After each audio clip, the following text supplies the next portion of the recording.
Hey, good evening. All right, I just got off a call with a whole bunch of new members in bookkeeper training school and some of our returning members and some of our veterans who've been with us for a while. And it was such a cool call to, welcome new members to the course. Um, but I wanted to come on live real quick and I want to talk about this because I think when we're talking about money, and finances and what we want and what motivates us, I think it's really important to think about what are the things that we will regret at the end of our lives. And I'm going through a training with the journal that I'm using, and Steve Lawson was talking about this book called "The Top 5 Regrets of the Dying," and he put them up on the screen, and it's not what you would think, or I don't know, maybe it is, maybe it is what you think if you've ever kind of reflected on this. But none of these have anything to do with making more money or having more status or having bigger houses. And I want to go through the 5 of them with you, just so that if you haven't read the book, but this nurse's life was so profoundly changed by working with people and seeing this. And so here's the top 5 regrets. And I want to think like if these like resonate with you, because I know when I read them, they really resonated with me. So number 1, I wish I'd had the courage to live a life true to myself, not the life others expected of me. And this is something that I have had to come to terms with teaching bookkeeper training school. When I got cancer at the age of 26, I thought I was going to be a hotshot partner in an accounting firm. And I was told, no, you can't do that. That's too stressful. You can't do that. And when bookkeeper training school grew to such a point that I had to make a decision between being a college professor and working with the women in my course, and I chose working with the women in my course, and everybody thought it was crazy. But I knew that for me, that's what mattered to me. That is what was meaningful to me. And so, I had to kind of do that gut check. Like, do I have the courage to be the person that I want to be? The next one, number 2, is I wish I hadn't worked so much.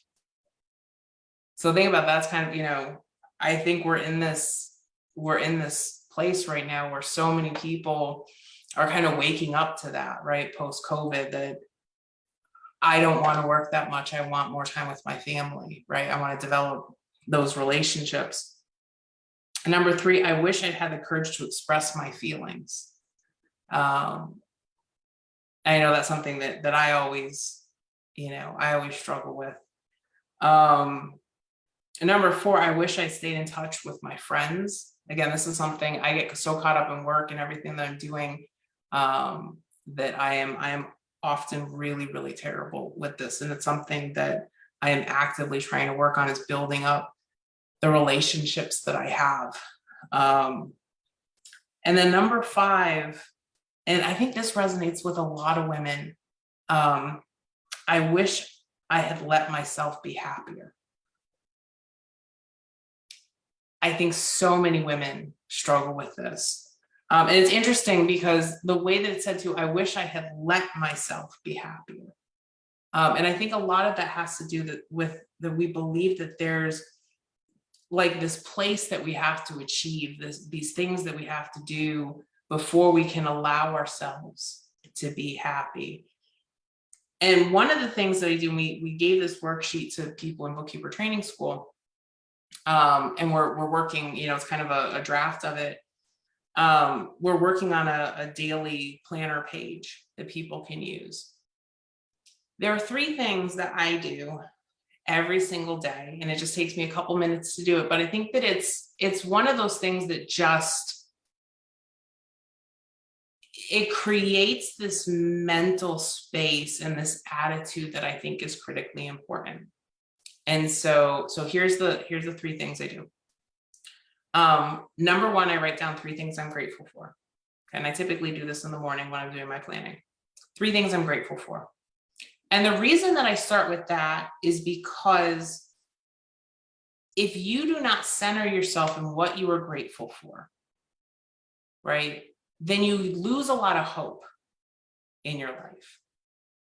And when you lose that gratitude, I think it's harder to be happy, right? And so thinking about 3 things that you are grateful for is a great place to start your day. It puts you in a great mindset for openness, right, for the rest of the day. So that's the first thing. And then the second thing, and wow, women struggle with this one. I've asked this at like the beginning of calls, and women really struggle with this one. What are 3 things that you like about yourself? This is such a huge struggle for so many people. 3 things that you like about yourself. The reason that this is important is because it is really hard for you to work towards your goals, to try to achieve the things that you want, if you don't like yourself and you don't believe you deserve them. And so when you are struggling to like that person, right, that you are trying to build up, that you are trying to build a business with, I mean, think about it. If you had a business partner and you didn't like them very much, you would struggle to work with them, right? And so if you are trying to achieve your goals and you don't like who you are, right, you don't love yourself, it is really hard to do that. But I've found, and the women in Bookkeeper Training School found that as they write 3 things they like about themselves every day, they start to build a relationship with themselves again. Because I think sometimes we get so caught up in being mom and being wife and being daughter and being cook and being housekeeper and being, the worker and all the things that we do, that we kind of forget about the relationship that we have with ourselves. And so that's why my number 2. So the first thing I do is 3 things I'm grateful for. Second thing I write down is 3 things I like about myself. And then the third thing is 3 things that I want. And sometimes they're big things, like, sometimes I want world peace. And sometimes I just want, to be better hydrated and to drink more water. So those 3 things, what am I grateful for? What do I like about myself? And what do I want? Those are like the 3 things that I ground myself in every single day. And what does this have to do with finances? I think that we put so much pressure on ourselves to create this life that is based off of a financial metric, that we are forgetting about the metrics that really matter. Okay, and don't get me wrong, you need to pay your bills, you need the things that you need, but I think that we often put too much emphasis on the financial. And one of the reasons that I created Bookkeeper Training School is because I knew that, for a lot of women who are working out of the home and they're paying for daycare and they're paying for all the clothes and they're paying for all the things that they need to support that career, is that if you peel all that back, right, a lot of women are working for that, right? Their wages are paying for all the things. And so if I can say, listen, what if you would work for a couple hours a day from home around your kids' sleeping schedules, or, around the things your kids are doing, and make some pretty good money doing it, what could you do in that space and that time? What kind of relationships could you build? What kind of regrets could you forego at the end of your life if you did that? And so that's why we do bookkeeper training school. And it's really cool when we have those moments where moms write to me and say, I may not be making a ton of money, but I'm home for my kids. I can pay my bills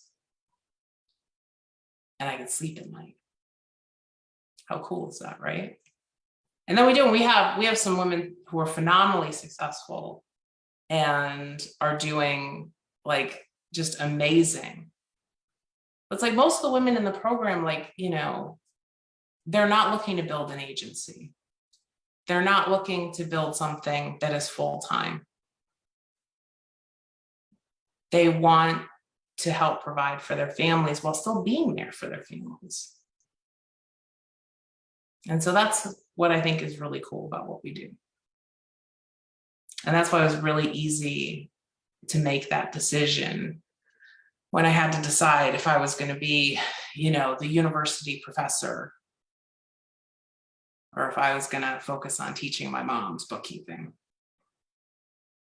That decision was pretty easy.